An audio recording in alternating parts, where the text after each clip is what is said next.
देखिए, कीमियो osmotic hypothesis हमें क्या बोलते हैं, ठीक है, इसके बारे में हम देखते हैं।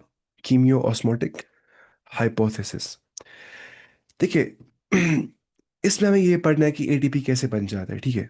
एटीपी कैसे बन जाता है in the chloroplast using the chemiosmotic hypothesis. Osmotic जब लफ्ज आएगा ना, मतलब क्या हो गया, ऑस्मोसिस यहाँ पे हो रहा है। और ऑस्मोसिस क्या होता है? जब वाटर ट्रैवल करता है उस जगह से जहाँ पे from less concentrated solution, from more concentrated to less concentrated solution जाता है वाटर। तो वो हम जानते हैं, उसको क्या बोलते हैं, ऑस्मोसिस। तो हम देखते हैं अब ये how ATP is made in chloroplast using the chemiosmotic hypothesis. पहली बात, यहाँ पे बन जाता है प्रोटॉन ग्रेडियंट। ग्रेडियंट का मतलब होता है जहाँ पे डिफरेंट डेंसिटी होती है चीज़ों की, ठीक है। डिफरेंट डेंसिटी जहाँ पे होती है, यहाँ बोलेंगे हम डिफरेंट, वहाँ पे उनका ये होता है क्या, कंपोजिशन। तो प्रोटॉन ग्रेडियंट यहाँ बन जाता है। उससे क्या होता है, उस ग्रेडियंट से, यानी कि कई जगह प्रोटॉन कम है, कई जगह ज़्यादा। ग्रेडियंट मतलब क्या हमारे, लेयरिंग। ग्रेडियंट मतलब लेयरिंग, ठीक है। समझते, ग्रेड एग्जाम में ग्रेड आते हैं, मतलब क्या होता है, किसको इतना किसको इतना। तो प्रोटॉन ग्रेडियंट मतलब होता है प्रोटॉन की डिफरेंट कंसंट्रेशन होना। उससे क्या होती है, उससे जो एनर्जी निकल जाती है उस ग्रेडियंट से। जैसा कि आपको मैं कहा था पहली, उस टाइम पे, आज से पहले 3-4 हफ्ते पहले, कि उससे हो जाती है एटीपी फॉर्मेशन। ये हम पढ़ेंगे किसमें, कीमियो ऑस्मोटिक हाइपोथेसिस के अंदर। बेसिक आइडिया क्या है कि एटीपी जो है वो बन जाता है क्लोरोप्लास्ट के अंदर। जस्ट लाइक माइटोकॉन्ड्रिया में क्या हो जाती है, रेस्पिरेशन। यहाँ पर माइटोकॉन्ड्रिया में रेस्पिरेशन के अलावा एटीपी फॉर्मेशन भी हो जाती है। एटीपी कहाँ बन जाता है, बनता है क्लोरोप्लास्ट, और कहाँ पे, माइटोकॉन्ड्रिया में। तो एटीपी फॉर्मेशन डिपेंड करती है प्रोटॉन ग्रेडियंट के ऊपर, कि अक्रॉस मेम्ब्रेन प्रोटॉन ग्रेडियंट कैसा है। यानी कि आप मानिए, यहाँ से प्रोटॉन अगर ज़्यादा है, वहाँ से कम है, तो उससे बनता है ग्रेडियंट, मतलब डिफरेंट लेयरिंग हो जाती है ना, मतलब डिफरेंट कंपोजिशन हो जाता है। तो उससे क्या होता है, उससे एनर्जी बन जाती है। उस एनर्जी से क्या होता है, एटीपी बन जाता है। बट डिफरेंस कहाँ पे आता है, इन क्लोरोप्लास्ट, ठीक है।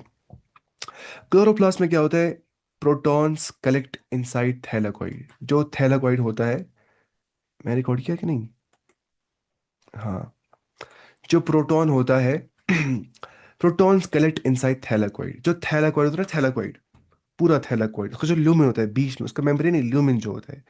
एक कॉइन मानिए फॉर एग्जांपल, कॉइन का जो सेंटर है, उसको बोलेंगे ल्यूमिन। तो क्लोरोप्लास्ट के ग्रेना के थैलेकॉइड में प्रोटॉन जो है वो कलेक्ट हो जाते हैं ल्यूमिन के अंदर।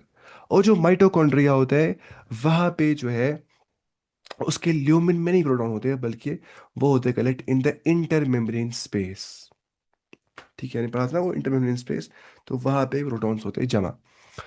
अब ये डिफरेंस इंपॉर्टेंट है।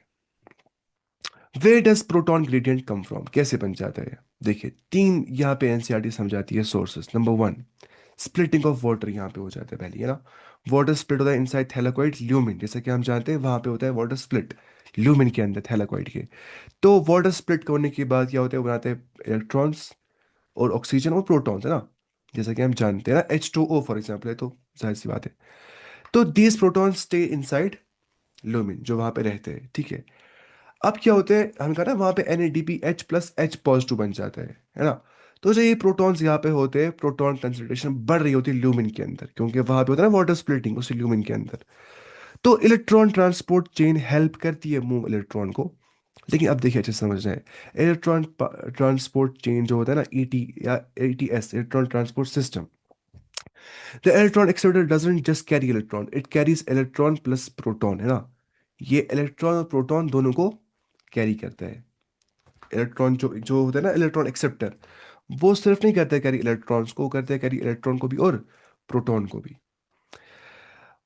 तो उसके बाद क्या होता है, it takes proton from stroma. जो ये होता है ना, कौन, एक्सेप्टर जो होता है, इलेक्ट्रॉन एक्सेप्टर, वो लेता है इसी प्रोटॉन को स्ट्रोमा से, जो स्ट्रोमा के अंदर होता है, जो है इस पे होता है, मतलब क्लोरोप्लास्ट स्ट्रोमा में जो प्रोटॉन होता है।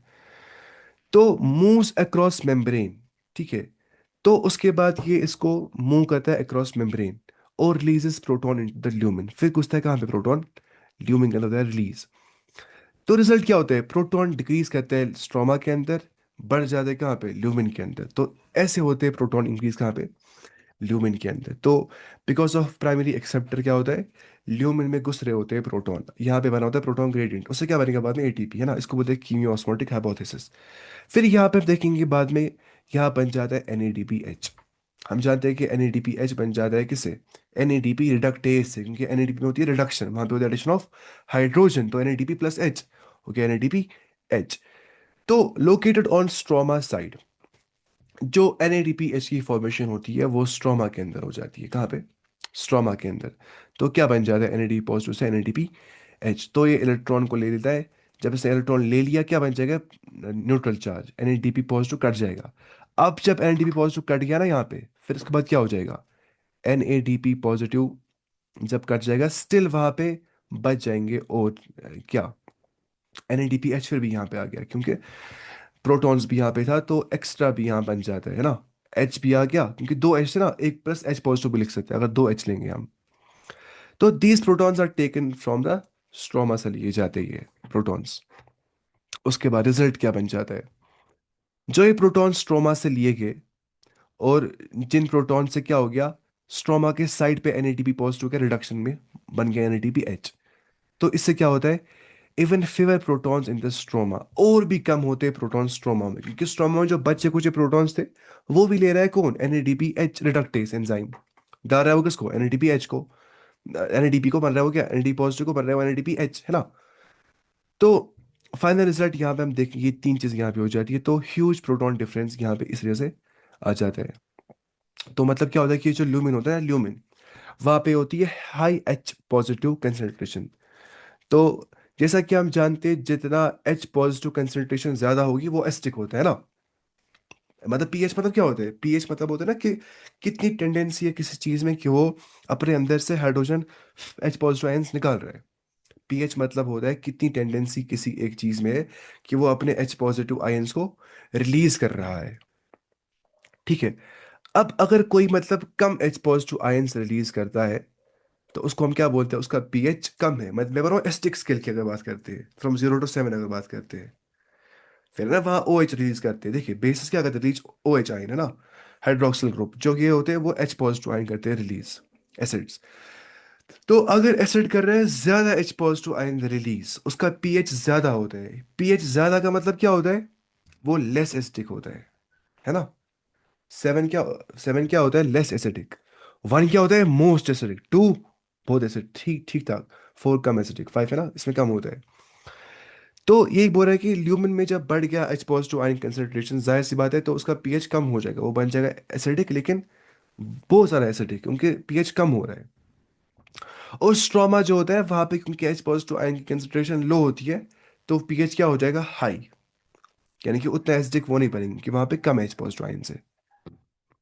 ठीक है, इसको बोलते हैं प्रोटॉन ग्रेडियंट, है ना, कि डिफरेंट कंसेंट्रेशन होती है प्रोटॉन्स की, ल्यूमिन में ज्यादा है और स्ट्रोमा में कम है। तो ये हमें देखना है, इसके बाद क्या हो जाएगा। अच्छा, अभी ग्रेडियंट को इंपॉर्टेंट होता है, ग्रेडियंट में एनर्जी स्टोर हो जाती है। ग्रेडियंट ग्रेडियंट मतलब होता है स्टोर्ड एनर्जी इन शॉर्ट। ठीक है, व्हेन प्रोटॉन फ्लोज बैक, जब प्रोटॉन वापस फ्लो करते हैं एनर्जी होती है रिलीज, और उसी से बन जाता है क्या, एटीपी, इस ग्रेडियंट से, क्योंकि यहाँ पे क्या होती है, स्टोर्ड एनर्जी। अब कैसे ये प्रोटॉन्स वापस आ जाते हैं, एक एंजाइम का नाम होता है एटीपी सिंथेस। उसका बोलते हैं जो बनाता है, एटीपी सिंथेसिस करता है, एंजाइम्स को बोलते हैं एटीपी सिंथेस। उससे प्रोटॉन्स वापस आ जाते हैं, और इन्हीं प्रोटॉन्स के फ्लो बैक करने से एनर्जी निकल जाती है, उससे एटीपी बन जाता है। अब इसके दो पार्ट्स होते हैं, किसके, एटीपी सिंथेस के। यहाँ पे होती है CFO चैनल, हमें अच्छे से थोड़ा ये खुशक टॉपिक है, ये हमें देखना डायग्राम में अच्छे से, ऐसे समझ नहीं आ जाए, फिलहाल हम बेसिक पढ़ रहे हैं इसका। जो CFO होता है वो चैनल पार्ट होता है इसका। ठीक है, जो प्रेजेंट का होता है इन मेम्ब्रेन। ठीक है, और ये बनाता है क्या, थैलाकॉइड मेम्ब्रेन में जो CFO होता है प्रेजेंट, CF0 यहाँ पे लिखा है चैनल पार्ट। तो ये बनाता है टनल फॉर प्रोटॉन्स, प्रोटॉन के लिए बनाता है टनल। तो इसी CFO जो कि इसी एटीपी सिंथेस का पार्ट होता है, एटीपी सिंथेस एंजाइम का ये पार्ट होता है, चैनल पार्ट। ठीक है, तो इससे बनती है टनल प्रोटॉन्स के लिए। अब प्रोटॉन मूव करते हैं थ्रू इट, तो इसी को बोलते हैं फैसिलिटेटेड डिफ्यूजन। डिफ्यूजन में पढ़ते हैं इस चीज को बोलते हैं फैसिलिटेटेड डिफ्यूजन। जहां पे डिफ्यूजन तो होता ही, डिफ्यूजन मतलब क्या हो गया, जहाँ पे हाई कंसंट्रेशन से लो कंसंट्रेशन की ओर मूवमेंट हो जाती है ना। अगर करेंगे यहाँ पे स्प्रे, तो वो वहां पहुंच जाएगा जहाँ पे कम होगा इसकी कंसंट्रेशन है, पता है ये चीज़ है डिफ्यूजन। लेकिन फैसिलिटेट मतलब क्या, जहाँ पे असिस्ट किया हमने, उसको हेल्प किया किस चीज़ से, इसको हमने मतलब फैसिलिटी प्रोवाइड की। यहाँ पे क्या फैसिलिटी थी, यहाँ पे एटीपी सिंथेसिस का पार्ट जो सी एफ नॉट था, चैनल पार्ट, उसने इन प्रोटॉन्स को एज टनल उसने काम कर दिया, उसको मूवमेंट के लिए इनको हेल्प कर दिया। और दूसरा पार्ट होता है एटीपी सिंथेसिस, उसको बोलते हैं सी एफ वन पार्ट। हम देखेंगे डायग्राम में भी समझ जाएगा अच्छे से सी एफ वन पार्ट क्या होता है और सी एफ नॉट पार्ट क्या होता है। तो जो सी एफ वन पार्ट इसी एटीपी सिंथेस एंजाइम का होता है, ये होता है आउटसाइड मेम्ब्रेन। ठीक है, ये स्ट्रोमा के साइड पे होता है। डायग्राम में आएगा, समझिए कैसे होता है। जो स्ट्रोमा होता है ना, ये स्ट्रोमा के साइड पे होता है, आउटसाइड मेम्ब्रेन ये होता है। तो एक्चुअली मेक्स एटीपी, असल में एटीपी बनाता है कौन, यही C F one part ATP synthase का। When protons pass through what, C F one head part जो होता है एटीपी सिंथेस का, इट चेंजेस शेप, इसको होती है चेंज शेप। किसको, इसी को, खुद ना इस एंजाइम की। और जब एंजाइम की चेंज शेप होती है चेंज को बोलते हैं कन्फर्मेशनल चेंज। तो यहाँ पे सी एफ वन के अंदर होती है कन्फर्मेशनल चेंज। तो उसके बाद बनाते हैं अच्छे से एटीपी को। तो अब रखेंगे ऐसे याद इन शॉर्ट कि जो प्रोटॉन ग्रेडियंट होता है, इन शॉर्ट तो ये बात है ना कि जो बन जाता है प्रोटॉन ग्रेडियंट, उससे आता है प्रोटॉन फ्लो। उस प्रोटॉन फ्लो से क्या हो जाता है, बनता है एटीपी सिंथेसिस हो जाती है। बनाता कौन एंजाइम है, एटीपी सिंथेस। उसमें होते हैं दो part, C F O part, और रखिए आप नॉट एंड नॉट, नॉट रखिए आप, ये चैनल जैसा होता है ना, नॉट से घुस सकता है वो आराम से। C F one part head part जो होता है, वो डायरेक्टली हेल्प करता है in the formation of ATP, लेकिन वो अपने आप में कहता करता है क्या, कन्फर्मेशनल चेंज लाता है, अपने स्ट्रक्चर में वो चेंज लाता है उसके लिए। What is needed for chemiosmosis, यहाँ पे क्या हो गया ना, ऑस्मोसिस यहाँ पे हो गया, वो ना ऑस्मोसिस यहाँ पे, लेकिन कीमियो ऑस्मोसिस यहाँ पे केमिकल ऑस्मोसिस हो गया।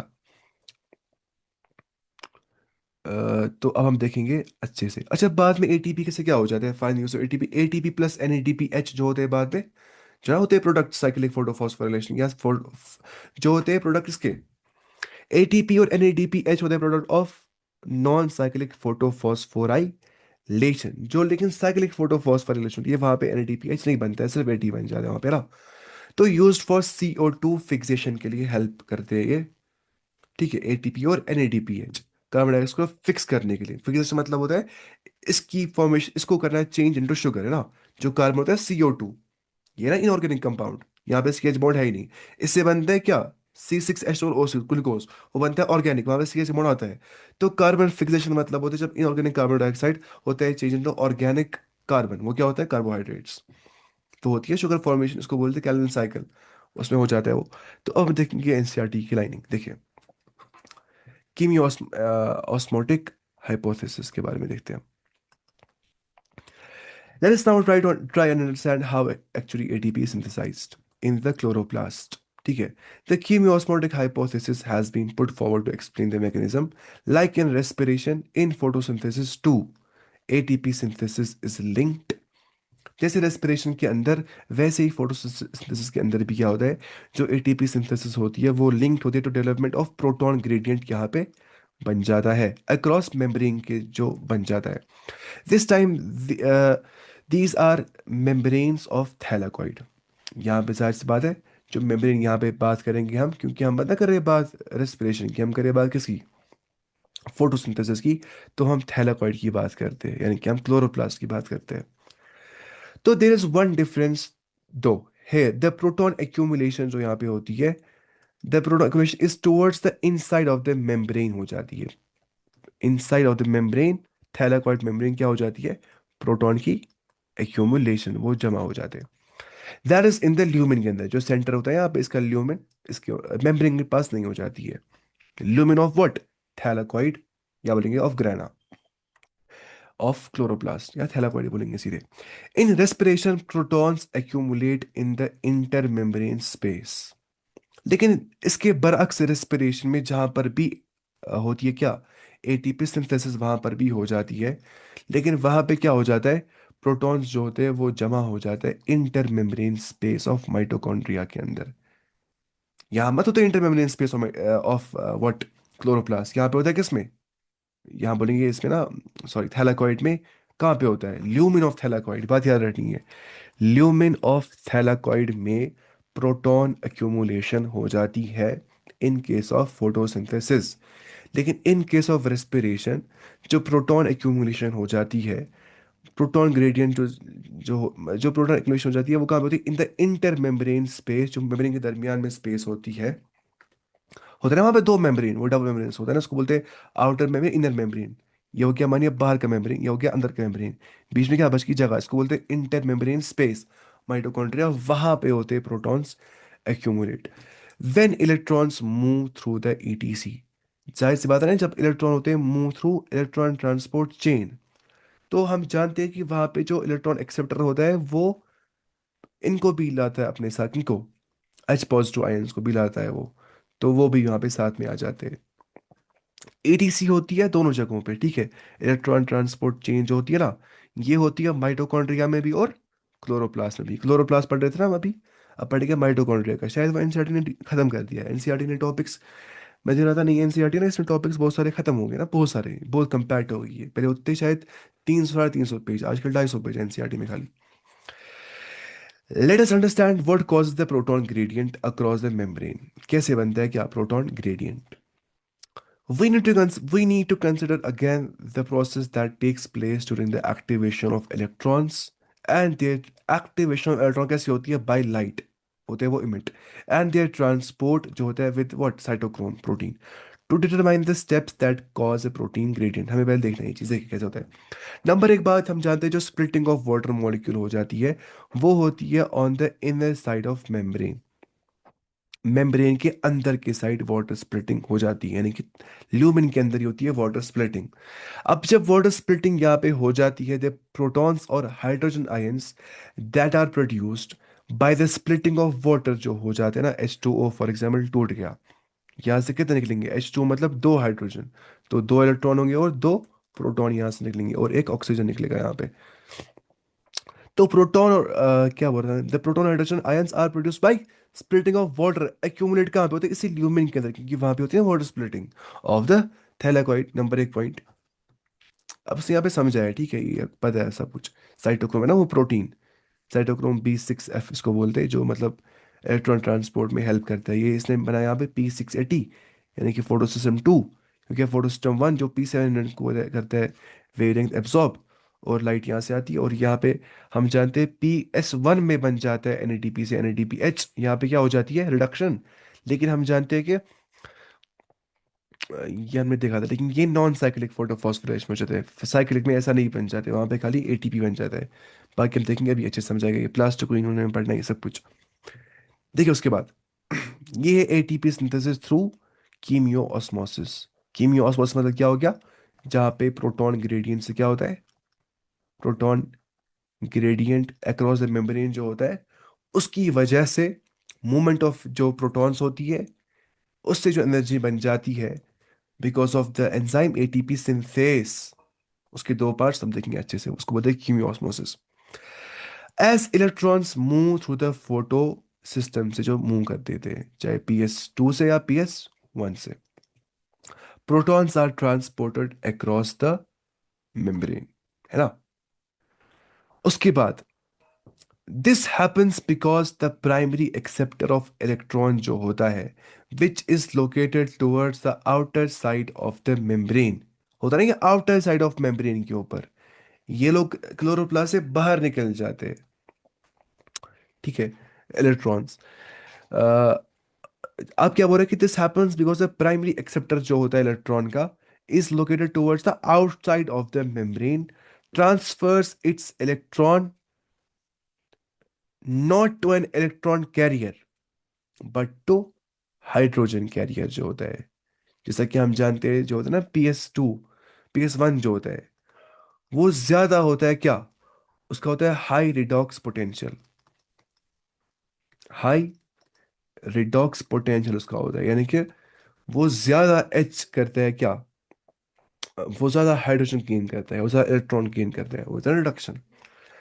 Hence this molecule removes a proton from the stroma. तो ये मॉलिक्यूल जो है ये रिमूव करता है, ठीक है, जो एच कैरियर होता है ये रिमूव करता है प्रोटॉन को फ्रॉम द स्ट्रोमा, स्ट्रोमा से while transporting an electron. Electron transport करते करते ये एच को भी ले जाते हैं, प्रोटॉन एच पॉजिटिव को भी, प्रोटॉन को भी ले जाते हैं। When this molecule passes on its electron when this molecule passes on its electron to the electron carrier on the inner side of the membrane। अब जब ये मॉलिक्यूल होता है pass on its electron to the electron carrier on the inner side of the membrane, ठीक है, पहले था outer side पे, अब कहाँ पे आके इनर साइड ऑफ मेम्ब्रेन पे, the proton is release into the inner side of the lumen. अब वापस घुस जाता है ये प्रोटॉन, ये आता है inner side of the lumen के पास of the membrane. Water splitting कहाँ पे होगी, ल्यूमिन के अंदर ही, लेकिन वहां से निकला ना इलेक्ट्रॉन बाहर, और प्रोटॉन कैरियर, एच कैरियर ने प्रोटॉन भी ले लिया, लेकिन फिर वो वापस आ गया कहाँ पे, घुस गया ल्यूमिन ऑफ मेम्ब्रेन के अंदर। उसके बाद द एनएडीपी रिडक्टेस एंजाइम जो यहाँ पे काम करते हैं, NADP reductase enzyme is located on the stroma side of the membrane. वो कहाँ पे होता है, स्ट्रोमा साइड, जो स्ट्रोमा होता है ना बीच में, मानिए क्लोरोप्लास्ट है, इसमें होगा स्ट्रोमा, ठीक है, स्ट्रोमा के कहाँ पे, साइड पे, यहाँ पे of membrane, along with the electrons that come from the acceptor of electrons of photosystem one. जो फोटोसिस्टम वन का primary electron acceptor, secondary electron acceptor होता है, जिसमें हाई रिडॉक्स पोटेंशियल होता है, वो उनको वहां से ले लेता है। Protons are necessary for the reduction of NADP to NADPH plus H positive. अगर हम दो लेंगे यहाँ पे प्रोटॉन्स और दो इलेक्ट्रॉन्स अगर लेंगे, ठीक है, दो प्रोटॉन्स और दो इलेक्ट्रॉन्स, देखिए NAD पॉजिटिव था ना, वो गया चार्ज बैलेंस, ठीक है, फिर आ गया एक और इलेक्ट्रॉन, यहाँ से प्रोटॉन बन गया NADPH plus H positive. These protons are also removed from the stroma. ये जो NADPH प्लस H पॉजिटिव के जो प्रोटॉन यहाँ पे बन जाता है ना, बहुत सारे प्रोटॉन बन जाते हैं, इनको भी रिमूव कर दिया जाता है स्ट्रोमा से। Hence within the chloroplast proton in the stroma कम हो जाते नंबर में। यही की पॉइंट समझना है कि क्लोरोप्लास्ट में प्रोटॉन स्ट्रोमा के अंदर कम हो जाते हैं, क्लोरोप्लास्ट के स्ट्रोमा के अंदर। एक तो होता है ना, देखिए फॉर एग्जांपल हम लेंगे ये, लाइट रिएक्शन कहाँ पे हो जाती है, होती है ना ग्राना के अंदर लाइट रिएक्शन, डार्क रिएक्शन क्या होती है, स्ट्रोमा के अंदर। ये मैं बता रहा हूँ ग्राना, यहाँ पे ना ये ग्राना बहुत सारे बता रहा हूँ मैं। जो आप देख रहे हैं ब्लू पेन से, वो क्या है, स्ट्रोमा, ये है स्ट्रोमा। जो आप देख रहे हैं ब्लैक पेन से, वो क्या है, ग्राना। कहने की बात ये, जो ग्राना होता है जहाँ पे लाइट रिएक्शन हो जाती है, वहां पे हम जानते हैं जो स्ट्रोमा कहाँ बनता है, स्ट्रोमा कहाँ पे होता है, ये ना ये NADP कहाँ होता है, रिडक्शन कहाँ होती है इसकी, वो होती है स्ट्रोमा साइड के ऊपर। लेकिन इसकी जो H पॉजिटिव आयंस होते हैं ना, ये भी रिमूव कर दिए जाते हैं वहां, वो भी, ये भी घुसते हैं कहाँ पे, इसी लूमिन के अंदर। तो जो ये होता है ना स्ट्रोमा, यहाँ पे क्या होती है, H पॉजिटिव आयन कंसेंट्रेशन कम हो जाती है, प्रोटॉन कंसेंट्रेशन। लेकिन जो ये थैलाकोइड होता है, यहाँ पे बढ़ रही होती है कंसेंट्रेशन। ये बेसिक आइडिया है। While the lumen there is accumulation of protons, यहाँ पे हो रही होती है, वहां से कम हो रहे होते हैं, तो इससे बन जाता है प्रोटॉन ग्रेडियंट। ग्रेडियंट का मतलब होता है जहाँ पे अलग अलग लेवल होगी, यहाँ ज्यादा यहाँ कम है, इसको बोलते हैं gradient. Across the thylakoid membranes, as well as a major as well as a measurable decrease in the pH in the lumen। तो इसके साथ साथ जितने जितने वहां पे घुस रहे होते हैं प्रोटॉन, ल्यूमिन में घुस रहे होते प्रोटॉन, तो जाहिर सी बात है पीएच वहां पे कम हो जाएगा। क्योंकि पीएच कम होने का मतलब हो गया कि वो ज्यादा एसिडिक बन रहा है। क्योंकि जितना पीएच कम होता है उतना ज्यादा एसिडिक होता है। क्यों? क्योंकि एसिड का मतलब होता है कौन कितना H पॉजिटिव आयन रिलीज करेगा। लेकिन अगर कोई ज्यादा H पॉजिटिव आयन रिलीज करता है, उसके एस को कम एसिडिक नेचर होता है। जो कम H पॉजिटिव रिलीज करता है उसको क्या होता है, ज्यादा एसिडिक नेचर। क्योंकि पीएच कम होता है उसका उस हिसाब से। तो पीएच यहाँ पे क्या हो रहा होता है, ल्यूमिन में कम, क्योंकि H पॉजिटिव आयन कंसेंट्रेशन बढ़ रही होती है। इन शॉर्ट, जितना H पॉजिटिव बढ़ता है ना, उतना पीएच क्या होता है, उतना पीएच यहाँ पे कम हो जाता है, ठीक है। उसके बाद why why are we so interested in the proton gradient, है ना। इस gradient से क्या होता है, this gradient is important because it is the breakdown of this gradient जो हो जाती है, that leads to the synthesis of ATP। क्योंकि जो gradient होता है वो क्या होता है, यहाँ पे होती है stored energy, यहाँ होती है stored। मैं आपको मिसाल दूंगा एक, फॉर एग्जांपल हम लेंगे दो टैंकियाँ, ठीक है, दो टैंकियाँ ली हमने, एक में फुल पानी, एक में कुछ पानी नहीं है, बीच में लगा दी हमने पाइप यहाँ से, लेकिन पाइप बंद कर दी है। अगर मैं खाली हाथ छोड़ दूंगा, यहाँ पे क्या हो जाएगा, वो सब आ जाएगा, इसको बोलते हैं ग्रेडियंट। क्योंकि ग्रेडियंट में क्या होता है, यहाँ पे होती है स्टोर्ड एनर्जी। होती है यहाँ पे स्टोर्ड एनर्जी, इसको मैंने बंद कर दिया, जब मैंने छोड़ दिया इसको तो ये निकल गया इसको। अभी क्या थी वहां पे, पोटेंशियल एनर्जी, फिर क्या हो गया वो, चेंज इनटू काइनेटिक एनर्जी। तो ऐसे यहाँ पे हो जाता है, पोटेंशियल इनटू काइनेटिक एनर्जी यहाँ पे हो जाती है। तो ग्रेडियंट मतलब क्या होता है, स्टोर्ड एनर्जी मतलब होता है इसका। The gradient is broken down due to the movement of protons across the membrane to the stroma। ठीक है, तो ऐसे टूटता है ग्रेडियंट की जो मूवमेंट होती है प्रोटॉन्स की अक्रॉस द मेम्ब्रेन। पहुंचते कहाँ पे वो, स्ट्रोमा में पहुंचते हो, through the trans membrane channel. अब देखिए क्या होता है, अब क्योंकि ल्यूमिन बढ़ रहा है, ल्यूमिन बढ़ रहा है, प्रोटॉन बढ़ रहा है, प्रोटॉन बढ़ रहा है, प्रोटॉन, ठीक है। जितना प्रोटॉन बढ़ रहा है उतना पीएच क्या हो रहा है इसका, कम हो रहा है। जितना पीएच कम हो रहा है उतना में क्या बन रहा है, एसिडिक बन रहा है, एसिडिक बन रहा है। अब यहाँ पे इतना प्रोटॉन बनता है कि अब ये टूट जाता है ग्रेडियंट। जो ये टूट जाता है, थैलाकोइड्स निकलते हैं, प्रोटॉन वापस कहाँ घुसते हैं वो, इसी स्ट्रोमा के अंदर। अक्रॉस द मेम्ब्रेन निकलते हैं ना बाहर, थैलाकोइड मेम्ब्रेन से बाहर निकल के घुसते हैं कहाँ पे, स्ट्रोमा में वापस, through the trans membrane channel of CFO. इसको बोलते हैं क्या, ट्रांस मेम्ब्रेन चैनल। जो चैनल बन जाती है इनको बोलती है निकल जाओ वहां से बाहर, आ जाओ वापस स्ट्रोमा में। ऑफ सीएफओ, जो सीएफओ पार्ट होता है किसका, एटीपी सिंथेस जो एंजाइम होता है। एटीपी सिंथेस एंजाइम जो होता है उसका सीएफओ जो पार्ट होता है, सीएफ नॉट पार्ट जो होता है, उसी के सीएफ नॉट पार्ट बनाता है क्या, ट्रांस मेम्ब्रेन चैनल। उससे क्या होता है, उससे प्रोटॉन एच बाहर निकल जाते हैं थैलाकोइड से, मेम्ब्रेन से, या हम बोलेंगे थैलाकोइड लूमिन से, फिर घुसते मेम्ब्रेन से और घुसते कहाँ पे, स्ट्रोमा के अंदर वापस आते हैं। इसको बोलते हैं क्या, ब्रेक, इसको बोलते हैं break down of gradient. Gradient का टूट जाना, इसलिए यहाँ पे लिखा है देखिए। उसके बाद देखिए,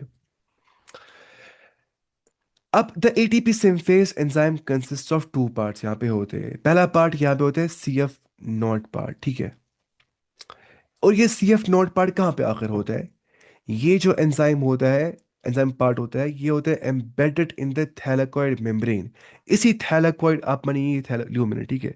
ये हो गया फॉर एग्जाम्पल इसका मेम्ब्रेन, बाहर से बनाऊंगा मैं ब्लू पेन से। इसमें क्या होता है, इसमें एक खतरनाक इंसान बैठा होता है, मतलब एक हिसाब से मानिए सी एफ नॉट यहाँ बैठा होता है। इनको बोला निकल जाओ बाहर, निकल जाओ बाहर।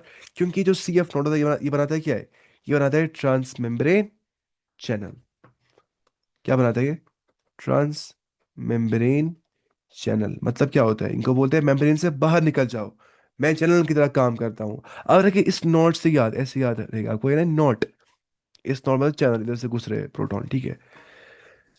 एटीपी सिंथेस असल एंजाइम का नाम है, पार्ट ये दो होते हैं। अच्छा, अभी कहाँ पे होता है, ये थैलेकॉइड मेम्ब्रेन में होता है, और बनाता है क्या ये, and forms a trans membrane channel. अभी देखा ना हमने वो चीज, that carries out facilitated diffusion. मतलब डिफ्यूजन तो होना था, क्योंकि लिवर में कंसंट्रेशन ज्यादा है, स्टोमा में अब कम हो रही है, लेकिन अब इसको हेल्प चाहिए होती है एंजाइम की, वो एंजाइम पार्ट की, सी एफ नॉट की, जो बनाता है ट्रांसमेम्ब्रेन चैनल। तो इसको बोलते हैं फैसिलिटेटेड डिफ्यूजन। जहाँ पे होता है मतलब materials transport from high concentration to low concentration, लेकिन वहाँ पे कोई प्रोटीन हेल्प करता है। इस केस में एंजाइम, एंजाइम क्या होता है, प्रोटीन होता है ना आमतौर पे। तो वही, of proton across the membrane, ठीक है। The other portion is called C F one. और सी एफ वन क्या करता है, and protrudes on the outer side of the thylakoid membrane. Protrude का मतलब होता है ऐसे खुल जाना, इसने ऐसे, जैसे कोई इंसान, जैसे कोई जानवर, कुछ होता है ना जानवर, वो कहते हैं प्रोट्रूड अपने माउथ को ऐसे बाहर निकालते हैं अपना माउथ, ठीक है, ऐसे इसको बोलते हैं क्या, प्रोट्रूड करना, प्रोट्रूड। अब जो सी एफ वन होता है, इसी एटीपी सिंथेस का पार्ट दूसरा वाला, वो निकलता है बाहर on the outer surface of thylakoid membrane. अब मानिए कुछ ऐसा ही होता है, ठीक है, ऐसे बाहर निकल जाता है ये C F one, outer surface of thylakoid membrane के ऊपर, and face is the stroma. जाहिर सी बात है ना, अगर ये हम बनाएंगे क्लोरोप्लास्ट, यहाँ पे ये थैलाकॉइड है, ठीक है। अब ये अगर प्रोट्रूड करा है इसी थैलाकॉइड मेम्ब्रेन को, सी एफ वन, तो ये क्या करता होगा face, it faces what, it faces stroma जो यहाँ पे है ना, ये स्ट्रोमा कैविटी जो यहाँ पे है। तो वही, ये कहता है फेस स्ट्रोमा को। लेकिन सी एफ नॉट क्या होता है, वो होता है एम्बेडेड कहाँ पे, वो होता है एम्बेडेड इसी के अंदर, इसी मेम्ब्रेन के अंदर एम्बेडेड होता है वो। कहाँ लिखा था इस नई चीज? Embedded in the thylakoid membrane, यहाँ पे लिखा है। ये बात समझनी है, पहले स्ट्रक्चर समझना है, फिर आएगा फंक्शन समझ।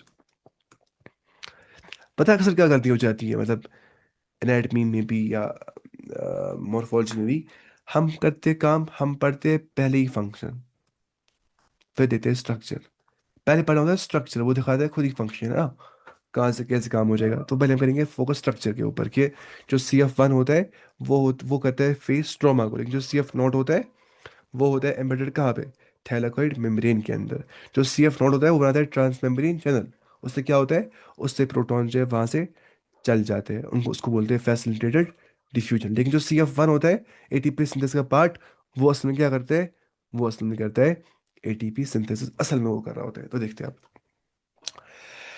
The breakdown of gradient provides enough energy to cause a conformational change in the CF1 particle of the ATP synthase। जो ATP synthase एंजाइम के दो पार्ट्स होते हैं, CF1 उसका एक पार्ट होता है, इसमें होती है शेप चेंज, उसको बोलते हैं कन्फर्मेशनल चेंज। आमतौर पे हम साइंटिफिक लैंग्वेज में कहते हैं यही लफ्स यूज, हम नहीं बोलते शेप चेंज, हम बोलते हैं कन्फर्मेशनल चेंज। चाहे प्रोटीन्स की बात करते हैं, एंजाइम की बात करते हैं, हम बोलते हैं क्या, या मॉलिक्यूल्स की बात करते हैं, हम बोलते हैं कन्फर्मेशनल चेंज यहाँ पे हो जाती है। Why this change happens? Only because कि यहाँ पे ब्रेक डाउन हो जाता है ऑफ ग्रेडियंट। ग्रेडियंट यहाँ पे टूट जाता है, तो उससे क्या होती है? जाहिर सी बात है अपने आप में चेंज आनी ही पड़ती है जब मुसीबत आ जाती है, जैसे इंसान भी करता है। दुनिया में कौन होता है बहुत मैच्योर इंसान? इसको बहुत मुसीबतें जिंदगी में आ गई होती है ना। जिसको जितनी छोटी एज में मुसीबतें आ जाती है ना, उतना बन जाता है वो मैच्योर। उसको मतलब जिंदगी चल रही होती है आराम से और मजे में, और कोई टेंशन नहीं होता है जिंदगी का, वो कभी नहीं बन पाता है रेस्पॉन्सिबल या मैच्योरिटी, है ना। तो इतना फायदा होता है क्या जिंदगी में मुश्किल आने का भी, है ना। मुश्किल को सोचना चाहिए इंसान ऐसे कि इससे इंसान अपने आप में चेंज ला सकता है। अगर मतलब इंसान को कोई चीज़ कंपेयर नहीं करे अपने आप में चेंज ला, लेकिन फॉर एग्जाम्पल हम पढ़ रहे हैं इस टाइम, ठीक है, हमें उतना शौक नहीं पढ़ने का, ठीक है, हम कहाँ से पढ़ पाएंगे फिर? तो अंदर से जो मतलब कुछ इंसान को एम्बिशन होता है ना, इंसान ने रखा होता है, या कोई परेशानी होती है वो ठीक करनी हो, खत्म करनी होती है उस हिसाब से, तो इंसान पढ़ लेता है उसके लिए। तो तब जाके इंसान कहता है चेंज कब? जब कुछ मसला हो गया होता है। तो जब यहाँ पे ब्रेक डाउन होता है ग्रेडियंट का, तब जाके यहाँ पे क्या होती है? Conformational change in CF1 of ATP synthase, which makes the enzyme synthesize several which makes the enzyme, जो बनाता है एंजाइम को, क्यों कहते हैं synthesize several molecules of energy packed ATP। बस जो ही यहाँ पे चेंज आ जाती, बोलते हैं हम दानस लग गए, ग्रेडियंट भी टूट गया, अब तो कुछ ना कुछ करना पड़ेगा। अब जो CF1 होता है ये अपने आप में कहता है कन्फर्मेशनल चेंज, बोलते हैं बस अब बनाना है ATP। अब बहुत खतरनाक मसला होगा, तो ऐसे बन जाते हैं several molecules of energy packed ATP। ATP का होता है एडेनोसिन ट्राई फॉस्फेट। उसके बाद कीमियोस्मोसिस रिक्वायर्स अ मेम्ब्रेन। जाहिर सी बात है यहाँ पे क्या होता है जरूरत? एक मेम्ब्रेन, जैसे कि यहाँ पे था थैलाकोइड मेम्ब्रेन की बात हम कर रहे थे। अब प्रोटॉन पंप, जो प्रोटॉन पंप करता है, ठीक है, अब प्रोटॉन ग्रेडियंट यहाँ पे होना चाहिए। प्रोटॉन पंप और प्रोटॉन ग्रेडियंट यहाँ पे होना चाहिए, जो मतलब डिफरेंस होनी चाहिए इसमें। और यहाँ पे ATP सिंथेस होना चाहिए, ये बहुत इंपॉर्टेंट है। कीमियो ऑस्मोसिस के लिए जो मतलब कंडीशन है वो क्या क्या है? मेम्ब्रेन होना चाहिए, हम बोल रहे हैं अक्रॉस द मेम्ब्रेन जो हो जाती है क्या, gradient formation across the membrane. यानी कि मेम्ब्रेन के अंदर क्या होता है, थैलाकोइड मेम्ब्रेन के अंदर क्या होता है, ल्यूमेन में ज़्यादा एक्सपोज टू कंसंट्रेशन।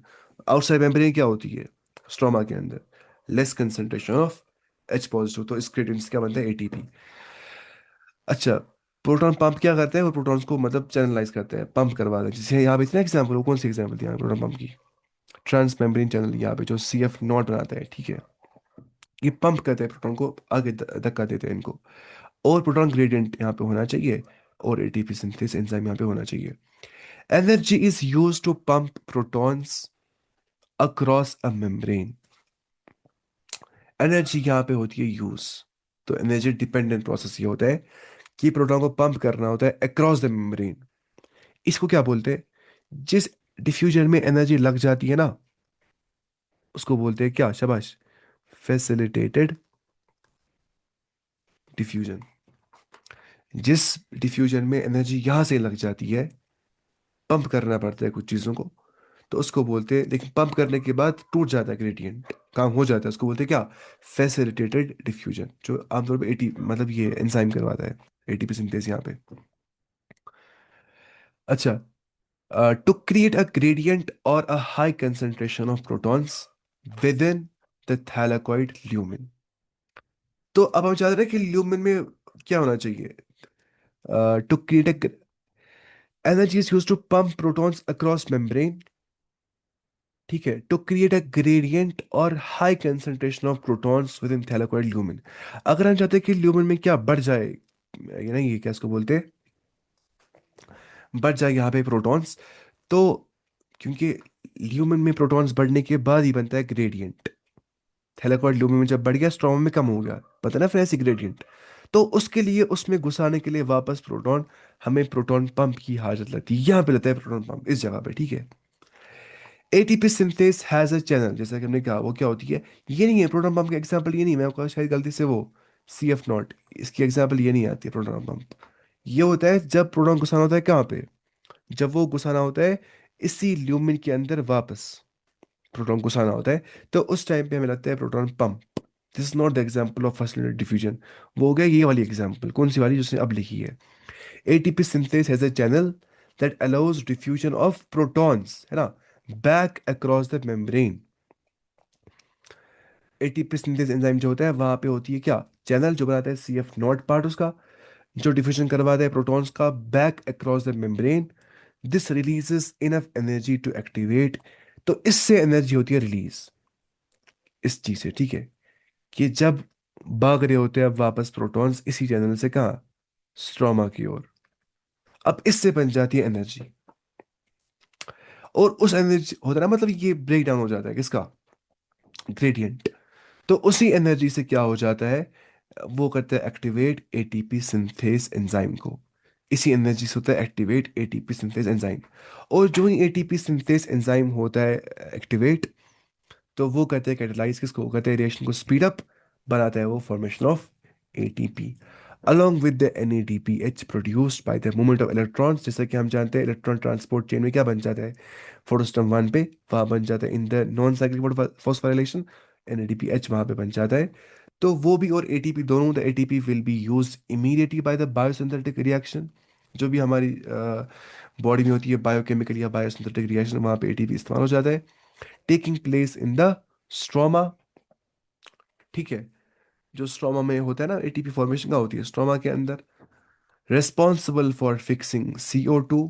तो एटीपी से क्या बन जाते हैं, होती है CO2 फिक्सेशन, यानी कि कार्बन डाइऑक्साइड क्या बन जाता है, glucose, and synthesis of sugars, और बन जाती है शुगर, वही उसको बोला ना फिक्सेशन। तो ये था टॉपिक, थोड़ा खुशक टॉपिक था। अ, आपने खाली डायग्राम पढ़नी है इसकी, तो हम करें भाई रिवीजन थोड़ा सा। मैंने कहा आपको कि कीमियो ऑस्मोटिक हाइपोथेसिस हमें ये बोलता है कि जो प्रोटॉन ग्रेडियंट होता है बन जाता है क्रॉस मेम्ब्रेन, तो उससे क्या होता है, उससे ही बन जाता है एटीपी। तो हम करते हैं बात फोटोसिंथेसिस की, इसलिए हम करते हैं बात क्लोरोप्लास्ट की, उसके थैलाकोइड ल्यूमिन की। थैलाकोइड का जो ल्यूमिन होता है वहाँ पे प्रोटॉन कंसंट्रेशन ग्रेडियंट बढ़ रही होती है डिफरेंट चीज़ों से। तो जब वहाँ पे बढ़ रही होती है कंसंट्रेशन, और जो स्ट्रोमा होता है वहाँ पे कंसंट्रेशन कम हो गई होती है, तो प्रोटॉन ग्रेडियंट जब बन जाता है उसके बाद वो टूट जाता है प्रोटॉन ग्रेडियंट। वो कैसे टूट जाता है, वो टूट जाता है क्योंकि वहाँ पे एक एंजाइम होता है एटीपी सिंथेस। एटीपी सिंथेस जो वहाँ पे होता है, उसमें सी एफ नॉट पार्ट होता है, वो उनको कहता है क्या, चैनलाइज, उनको वो रास्ता दिखाता है। तो उसके बाद क्या होता है, जब होता है बिल्कुल मेम्ब्रेन, जब होता है ब्रेक डाउन किसका, ग्रेडियंट का, CF1 जो होता है वो निकलता है, कहता है प्रोट्यूड, वो होता है बाहर से प्रेजेंट, वो कहता है फेस को, स्ट्रोमा को, और वो बनता है क्या, एटीपी वो बनाता है। तो हमने कहा यहाँ पे जिन चीज़ों की हाजत होती है, वो होता है मेम्ब्रेन, प्रोटॉन पंप, जो घुसाता है वापस ट्यूब में H पॉजिटिव आयंस को,